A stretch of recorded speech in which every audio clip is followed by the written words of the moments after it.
We work hard at TeamGantt. We get a lot done in a short amount of time and with a really small team. One of the reasons we can be so productive with so few people is that we all have a great work-life balance.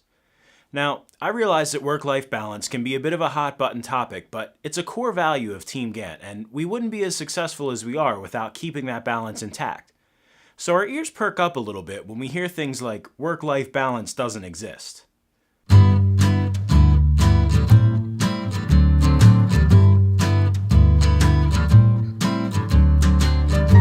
Our head of growth and marketing recently introduced us to a great podcast called Seeking Wisdom from experienced investor and entrepreneur David Cancel. David is highly successful, so we're always interested to hear his perspective on, well, just about anything. Episode 12 of Seeking Wisdom is titled The Myth of Work-Life Balance, and it sparked some internal discussion here at TeamGantt. We could see his points, but our experience has been quite different. David feels that striving for work-life balance in the classical sense will only lead to stress and a feeling of failure if you don't achieve the balance you've defined. He doesn't think people can start their day at 8 a.m., end at 5 p.m., and then go on to things outside the office. To him, it's more complicated than that, and he makes some compelling points. Since day one at TeamGantt in 2009, we've always set boundaries.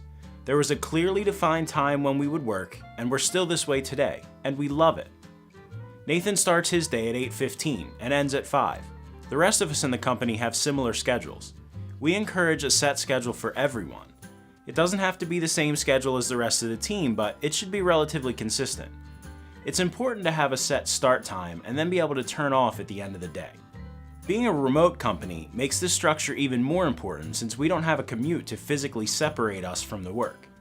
We know what we do is rare these days, and lots of people try it, fail, and then think it's impossible, but the thing is, it's not. But it sounds impossible. Lots of things sound impossible, but that doesn't mean they are. You may hear arguments about how this isn't the way the real world works. We would argue that we have more control over our schedules than we think. Sure, having kids and family responsibilities can make it more difficult, but it's still very doable. We've been working this way at TeamGantt for almost 7 years now. When TeamGantt first started and it was just John and Nathan, they worked 4 hours a week while still having their day jobs. Yeah, you heard that right, just 4 hours a week. TeamGantt was a side project that they started together working just Saturday mornings. Later, in 2011, when they went full-time, they scaled those 4 hours to 40, and in Nathan's words, it felt like we had an infinite amount of time. They learned a lot about focus and productivity in those 4-hour weeks. Now that they had 40 hours a week, they didn't feel the need to work more than that. And we aren't the only ones. While the way we work may seem rare, we aren't the only ones being successful at it.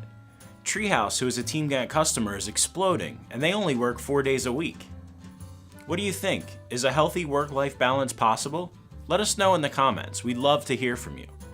This was part 1 of a 3-part series on this topic. Look for part 2 on how to make it happen for you. And make sure you like this video and subscribe to our channel for more great content like this.